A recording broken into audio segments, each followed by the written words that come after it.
Tudo bem? A gente vai fazer a correção da prova. Assim que começar a gravar, tá? Eu vou apresentar a prova.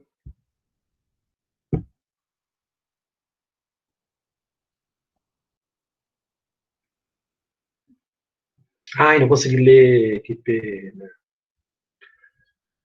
Cadê? Não.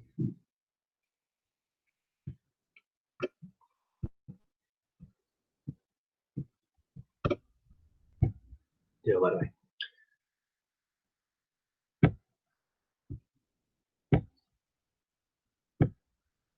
Prova de absolutismo monárquico. Deixa eu ver que alguém acho que falou uma coisa interessante ali. Peraí. Se tu soubesse que a gente sabe desse... Ninguém lhe cola aqui no...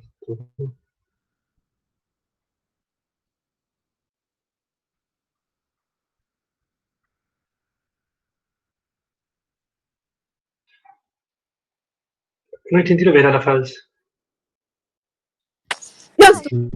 Ela falou, tipo, se tu soubesse... Tipo, soubesse que a gente sabe do jeito das pessoas, que o jeito que as pessoas que colam, tu ia ficar assustado.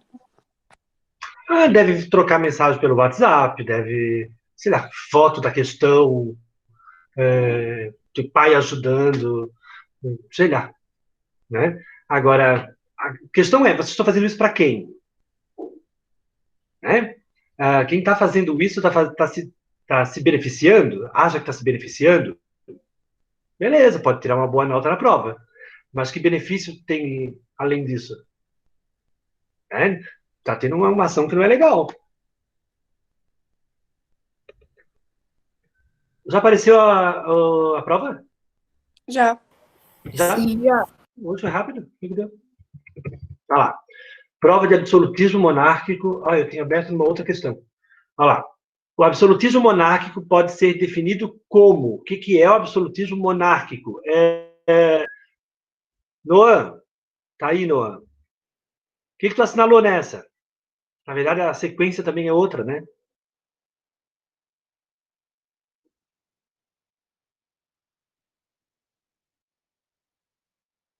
O outro sem microfone, não é? Uma coisa assim.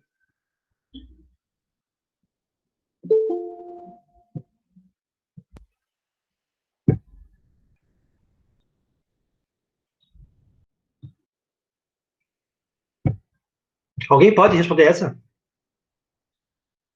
Eu tô abrindo o formulário no meu computador, já tá muito... A galera que tá chegando atrasada, vai começar a ficar de fora, ok? É a última, não é, André? Mais de 12 minutos atrasados, vão começar a ficar de fora. A aula de vocês é 8h20. Eu posso, André, responder. Fala, Kian. É que assim, é que eu não tinha visto ali as opções, mas eu iria falar, né? Mas tá. É uma forma de governo que o rei exerce todas as esferas do poder, executivo, legislativo e judiciário. Boa, olha lá. É uma forma de governo que o rei exerce todas as formas de poder, executivo, legislativo e judiciário. No ano que vem vocês vão ver como que o legislativo toma o poder, que é quem na prática comanda hoje em dia, tá? A gente tem uma falsa ideia de que quem manda é o executivo. Mas o executivo, o presidente ou o rei, ele só faz aquilo que a lei permite. Por isso que tem uma briga, às vezes, né? Entre o legislativo e o judiciário. Eu fui muito burra. Sabe qual? Eu botei a segunda. Uma forma de governo em que o rei pode fazer tudo o que lhe permite a Constituição. Quando eu fiz a questão, eu pensei nisso. Que muitos iam cair nessa. Porque tem a coisa de fazer tudo o que quer, né? Mas aqui está falando de fazer tudo o que permite a Constituição. Se tem uma Constituição, não é absolutista. Eu fiquei em dúvida entre essas duas. Daí eu fui lá e botei aquela ali. Sim. Eu imaginei que quem errou tenha caído nessa daqui também. Tá? A primeira uma forma de governo em que o rei divide, se divide o seu poder, então ele não é absoluto. Uma forma de governo hereditário e vitalício, em que o rei tem seu poder limitado por um parlamento, então não é absoluto. Gente, ó, tá vendo como todas as outras falam em limitação do poder, ó, limite do poder, limite do poder, limite do poder. Todas as outras falavam de uma limitação ao poder do rei. Na última sentença, fala de que o rei concentra todos os poderes, por isso que é essa daqui. Fala, quem ia perguntar? Quem ia? Não, eu não ia perguntar, eu só ia falar que a minha. Fala. Eu esqueci a palavra, mas, tipo, meu pensamento foi assim, tipo, eu pensei, não tem uma Constituição, então não vou marcar essa. Sim. Então, eu fiquei sim. muito em dúvida nesse da Constituição, mas só que daí eu fui lá e botei aquele. Ó, lembre que não tem Constituição, tá? Vocês vão no começo do ano que vem, quando a gente for estudar Revolução Inglesa e Revolução Francesa, vocês vão ver que a briga é justamente essa. Quando o parlamento faz uma Constituição e toma o poder. É basicamente isso. E limita o poder do rei, né? Daí ele deixa de ser absoluto. Há uma questão sobre teoria que legitimava o absolutismo monárquico. Olha lá. Os homens têm menos escrúpulos em ofender quem se faz amar do que quem se faz temer. Pois o amor é mantido por vínculos de gratidão que se rompem quando deixam de ser necessários. Já que os homens são egoístas. Mas o temor, o medo, é mantido pelo medo de castigo, que nunca falha. O absolutismo era justificado por uma série de teóricos influenciados pelo renascimento cultural, aquele que a gente estudou lá. Qual teórico tinha o discurso acima? O que vocês botaram? Eu botei Nicolau Maquiavel. Eu também. Boa! Olha lá. É o Nicolau Maquiavel. O Maquiavel dizia assim, quer ver? Ó, que está falando aqui em outras palavras entre ser amado e ser odiado, ó, o conselho que ele dá para o rei. Ele está dando um conselho. Ó. Entre ser amado e ser odiado, é melhor ser odiado. Porque daí tu é temido. O amor é um vínculo de gratidão que se rompe quando deixa de ser necessário. Então, quando as pessoas não precisam mais de ti, elas deixam de te amar. Então, é um vínculo que se rompe. Já o medo é mantido pelo medo do castigo. Então, é um vínculo que se mantém. Então, se as pessoas têm medo do rei, elas temem o rei, elas respeitam a ele. Então, aqui, daria para confundir aqui com Thomas Hobbes, né? Por causa do Leviatã, essa coisa de ser um monstro, né? Mas tá vendo como o Maquiavel tem uma coisa de moral religiosa? Não precisa ter amor, essa coisa. O Maquiavel dizia: esquece a moral religiosa, faça com que o povo te tema, tenha medo. A terceira, vamos ver a terceira. Pedro Santana, que fez super bem na prova. Em que momento a burguesia passou a fazer parte do parlamento inglês, criado pela Carta Magna? O que tu colocou, Pedro Santana?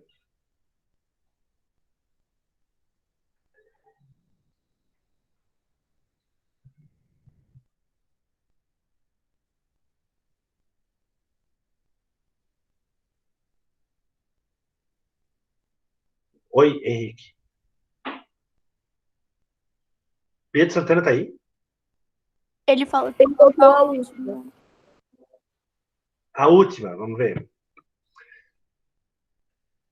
Quando Henrique III aumentou os impostos, sem a aprovação do parlamento, formado por nobres e clérigos, e esses se revoltaram. A burguesia financiou a guerra do rei contra o parlamento, tá certo? Boa. É essa mesmo.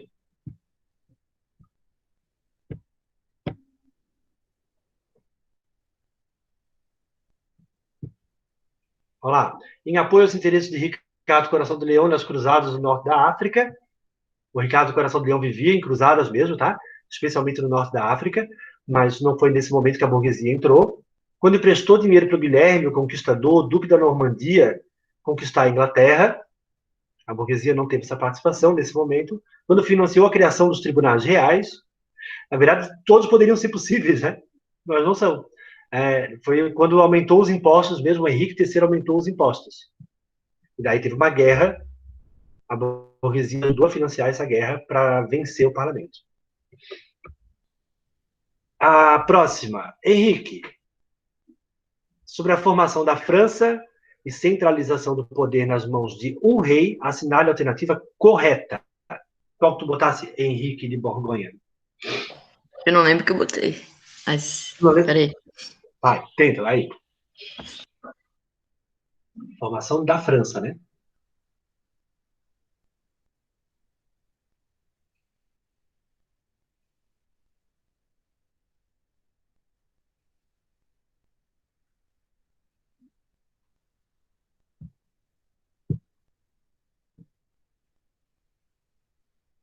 Sei lá, tava na minha linha do tempo. Eu acho que era Guilherme da Normandia. Não lembro. Ou ele era o último, sei lá. André, posso? Henrique, é comum os alunos errarem essa questão por conta da Normandia. Normandia é na França, tá? Mas o Guilherme da Normandia, que é um nobre francês, ele vai dominar a Inglaterra. Beleza? Não é ele. Fala, B. Posso, André? Pode, Bernardo. Eu botei a quarta, por causa que que você falou, eu me lembro, que você falou que teve um cara que ele foi comprando, conquistando, e, tipo, conquistando, tomando terras em casamento, comprando e até conquistando.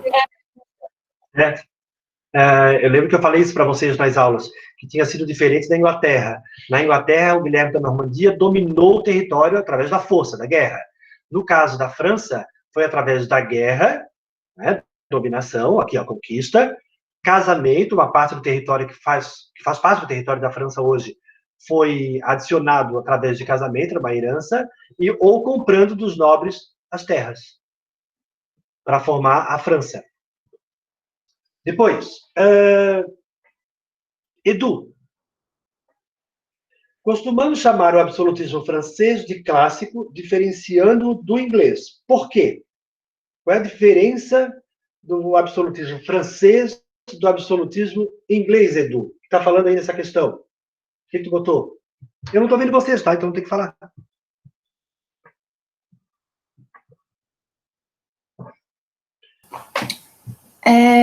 A primeira. A primeira, vamos ver. Pois na França, ainda que existisse um parlamento chamado de Estados Gerais, ele era apenas consultivo. Já o inglês era deliberativo, tomava decisões. Ótimo, boa. Boa, Edu. Ô, André, o Nos dois Marquinhos casos, existiu o parlamento. Oi? o Marquinhos tá pedindo para você aceitar ele na aula. O Maquinho não aparece aqui para mim, tá? O Maquinho que a hora da aula não é essa. A aula já começou faz bastante tempo. O Switch Babi, que desativou o meu som. O que foi? Switch Babi desativou o meu som. Cara, bem estranho. Vamos ver.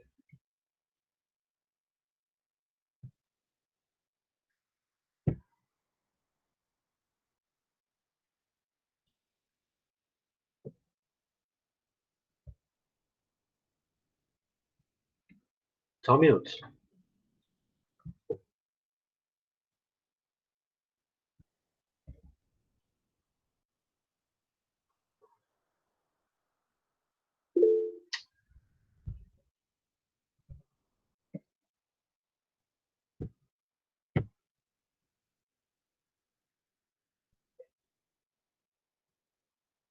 Dá para vocês pararem de escrever só um pouquinho? Deu?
Ok. Vocês estão me ouvindo?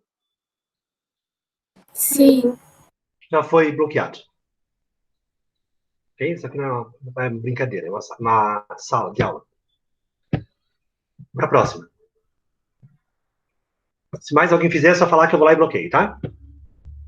Tomara que esteja bloqueado um dia de prova daí. Próxima questão. Em 1215, a nobreza inglesa obrigou o rei João a assinar a Carta Magna, após sucessivos aumentos de impostos por causa da perda de grandes propriedades em guerras. O que determinava esse documento, a Carta Magna, e o que isso na prática significa? Evelyn Inácio, o que tu botou? Espera que eu não lembro, deixa eu ler. Tá. Os outros também podem ler, né, gente?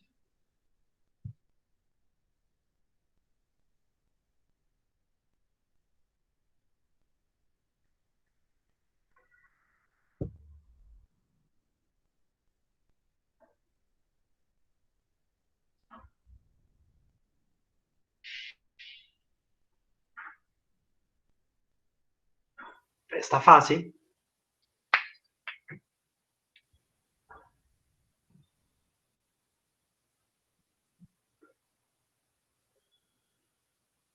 Posso falar? Posso? Calma, só um pouquinho, deixa eu ver se a Evelyn lembra.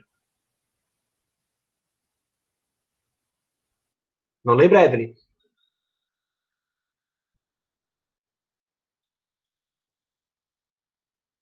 É o último? A última, tá certa? Olha lá, a Carta Magna dizia que que o rei só pode aumentar os impostos com consentimento da nobreza e do clero, que limitava o poder real, que tem a ver com a questão anterior que o Edu acabou de responder. No caso da Inglaterra, existia um parlamento que era deliberativo, que tomava decisões, no caso de aumento de impostos e convocação de exército. Por isso que não era um absolutismo clássico. Né? Kian, o Henrique II, um dos sucessores do Guilherme I, acelerou o processo de fortalecimento do poder real, fazendo o quê? Ele criou um tribunal real, exigindo que as questões fossem julgadas, não por feudais, mas por esse tribunal real. Boa. Olha lá, o Henrique II criou um tribunal real, isso tira o poder dos senhores feudais e traz o poder para o rei. Porque antes, durante toda a Idade Média, e daí durante esse processo de formação dos países, o poder ele era do senhor feudal. Se acontecia alguma coisa dentro do feudo, quem julgava o servo ou o vilão era o senhor feudal. Na medida que eles criam um tribunal real e criam uma lei para todo o território, eles dão uma ideia de unidade, tá vendo? E é isso que a gente está querendo entender. Como que sai de feudo para a ideia de unidade que a gente tem hoje, que é a formação dos países. Como é que surgiram esses países? Então, a ideia de um tribunal real ajuda nisso. Dani. Daniel, tá aí? Tô aqui. Olha lá. Thomas Hobbes acreditava que o homem era o lobo do homem. O que Hobbes queria dizer com isso? O homem era o lobo do homem. Por isso que o rei tem que ser um leviatã.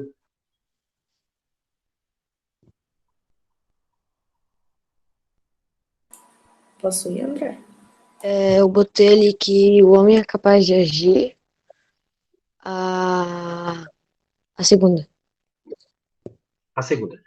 O que o homem é capaz de agir como predador de sua própria espécie, podendo ser cruel, vingativo e mal quando lhe fosse conveniente em seu estado de natureza. Boa. Olha lá.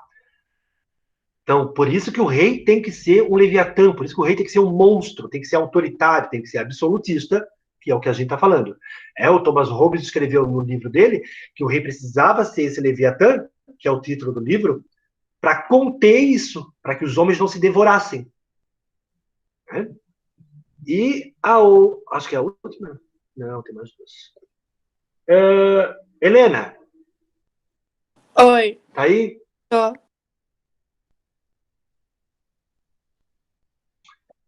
Sobre a formação da monarquia inglesa e o processo de centralização do poder, assinale a alternativa incorreta.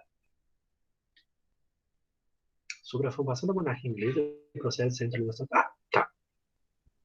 Essa aí é para quem tinha lembrado que rei fez.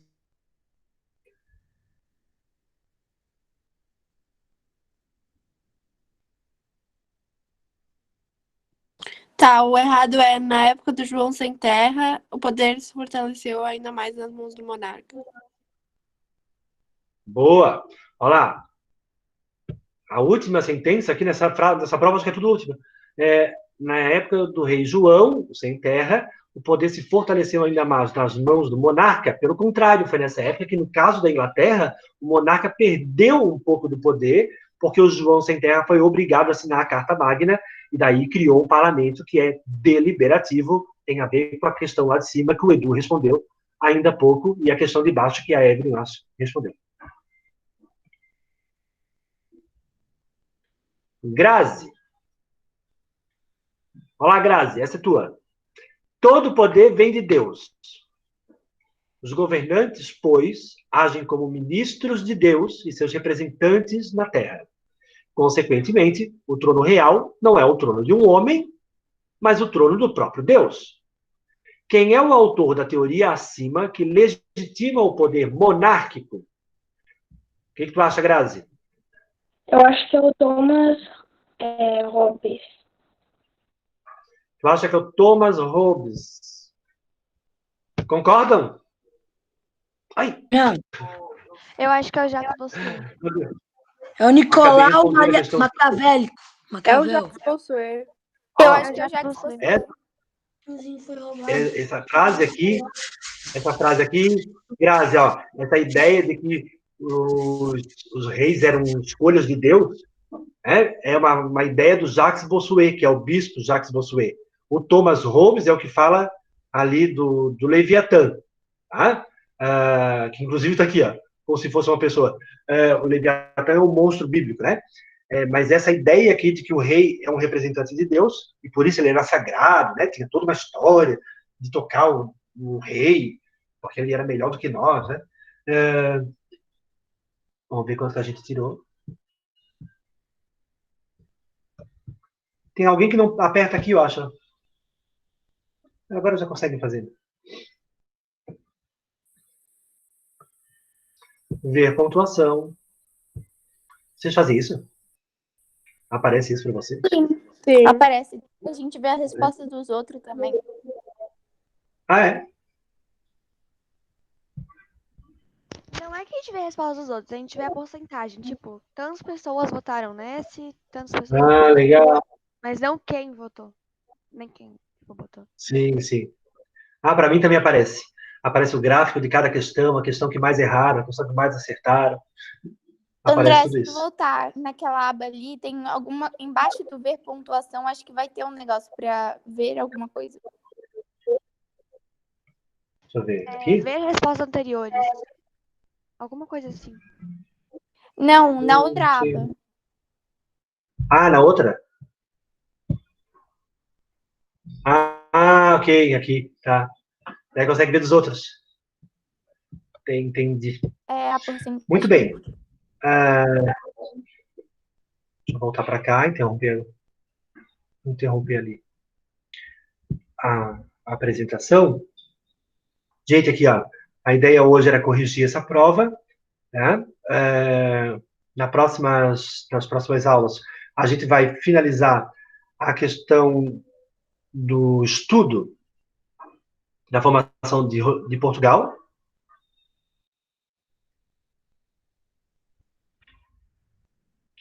E na sexta-feira, antes de começar o recesso escolar, que vocês já viram que vai ter, né? 15 dias de recesso escolar, a gente vai fazer uma atividade avaliativa sobre Portugal. Tá? No último dia de aula, virtual. A gente avalia, para finalizar essa parte de Portugal, para não ficar para depois das férias, né? Senão ter que voltar a falar sobre aquilo. Né? Então, a gente, no último dia de aula, a gente faz uma atividade avaliativa sobre Portugal e finaliza essa parte. Certo? Só retomando uma questão que eu conversei no início da aula, e tinha vários alunos que não tinham chego ainda. Primeiro, o horário da aula.